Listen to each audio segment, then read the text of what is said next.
berhenti nanggung ya. Kasihan Suci ya.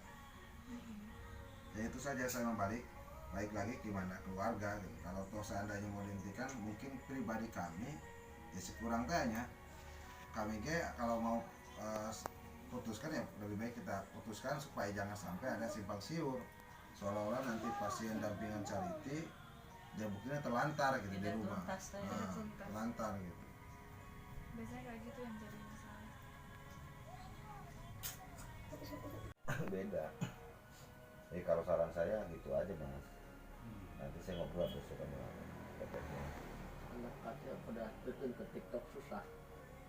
Iya Pak. Jadi semangatnya beda.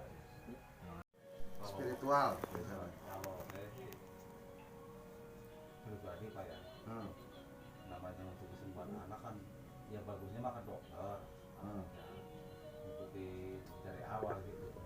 Cuma kalau kembali lagi ke anaknya nggak mau, kan orang tua juga bingung Pak. Padahal kan mamanya sama saya kan udah ini kan kalau nggak mau bilang kalau dokternya berobat jalan. terus apa? Berobat jalan, berobat jalan. jangan dirawat,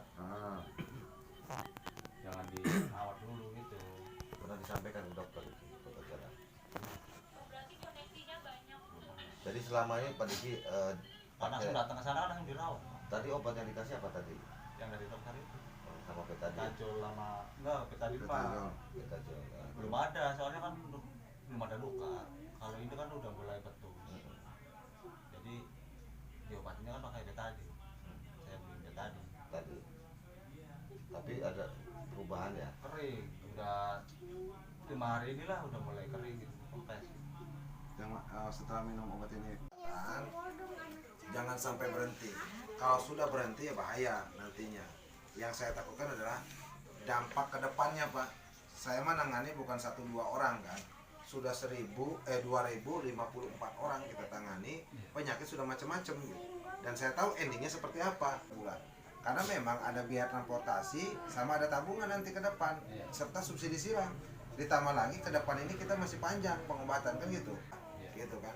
Tanggung jawabnya ke siapa? Pasti ke kita. Nah, kita punya tanggung jawab beban moral di sini. Maka saya harus bisa memanajemen. Baik. Namun saya kan.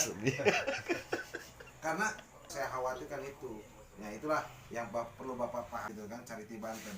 Kalau pertama mah iya Charity Banten pihak pertama. Gitu kan. Tapi ternyata donasi nol, tapi tetap kita berjuang demi kesembuhan Suci saat itu. Walaupun Suci mau pulang naik umum pun kita bayar saat itu Pak, kita gantikan ongkosnya. Nah artinya kita tetap tanggung jawab saat itu. Tapi kalau sekarang mah enak, ada ambulan. Suci mah pulang harus pakai ambulan ataupun sewa karena ada anggarannya saya bilang. Nah saya pun akan berikan tahapan itu gitu kan. Beda lah kelasnya. Dan jangan sampai berhenti. Kalau sudah berhenti ya bahaya nantinya. Tahunnya. Bahkan ini Suci diprediksi saya ini sampai 3,5 tahun bisa sembuh nih. Prediksi gitu. Prediksi. Karena penyakit kayak Suci ini langka. Yang keduanya ini tidak bisa diselesaikan di RSUD Banten nanti endingnya ini. Gitu. Karena akan dirujuk ke tipe A ini Pak. Nah ini yang menjadi sebuah permasalahan kita sebetulnya Pak. Kita sudah sistem untuk Suci ini kita sudah siapkan gitu Pak. Paham Pak? Tahapannya. Ya. Memang kemarin ini juga ngomong, oh ini penyakitnya aneh, ya. Aneh. Ini ngomong sendiri, Ya. kayaknya ya memang kata saya kan agak ada program, siklus itu lagi berjalan. Nah, itu maksudnya coba sih diinikan dulu lah siklus itu step by step ya kan. Ya, Langkah demi langkah jalani dulu. Tapi memang keberatannya kan di Suci ya. Iya. Ketika harus ke dokter jiwa juga ya. Waktu didatengin ada dokter Saraf. jiwa, saraf, dia ketakutan. Makanya saya stres sama Pak, dia nggak mau. Takut dari situ. Kan melibatkan banyak dokter spesialis. Iya. saraf. Iya, jadi dia ketakutan gitu Pak. Bukannya carinya kan selalu mengikuti Pak. Ya, gini. 3 kali sampai siklus kan. Ini sekarang kan saya harap ini, makanya saya kadang-kadang gini. Ini nanti yang nyesel adalah semuanya nanti yang nyesel.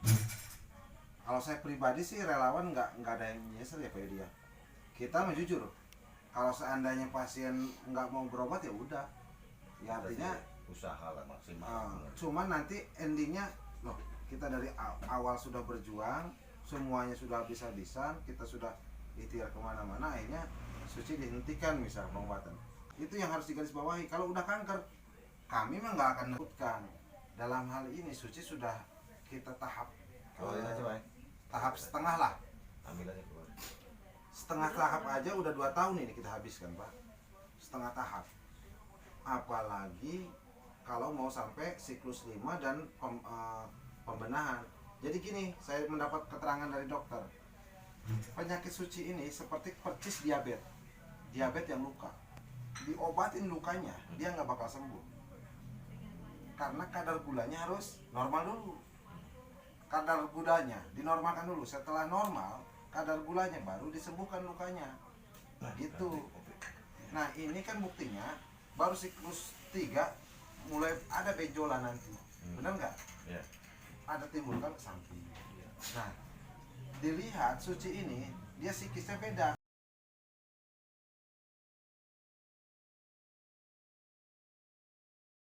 Makanya Bapak kalau kasihan ke anak ya harus tahu gitu ya, mana ini penyakit, berarti kalau mau kasih HP monggo, tapi kalau saatnya tidur malam harusnya diambil gitu Pak.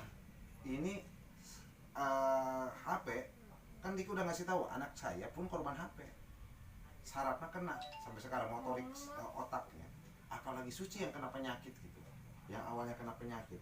Nah ini bisa menjadi, jangan samakan anak kita ataupun diri kita dengan orang lain, perbedaannya pasti ada gitu kan, kelemahannya pun pasti ada. Nah mungkin Suci mungkin kenapa sampai diturunkan dokter saraf, karena sarafnya memang ada ketergangguan gitu. Buktinya apa, penyakit setelah obat siklus 3 masuk tapi tidak ada perubahan, Malah benjol ini ya. sama benjol. Ini yang membuat kaget dokter. Itu dokter spesialisnya udah berapa yang nangani kemana? Udah 4 ya, 4 Benar itu lagi tuh. Udah 4 dokter spesialis yang nangani. Iya, sama yang satu ini gitu. Tuh. Sebenarnya sih pengen saya selesaikan dulu Ya. siklusnya. Kalaupun nanti ada suatu permasalahan atau apa gitu, tinggal ngomong sama kita. Kan gitu Pak DG. Iya betul.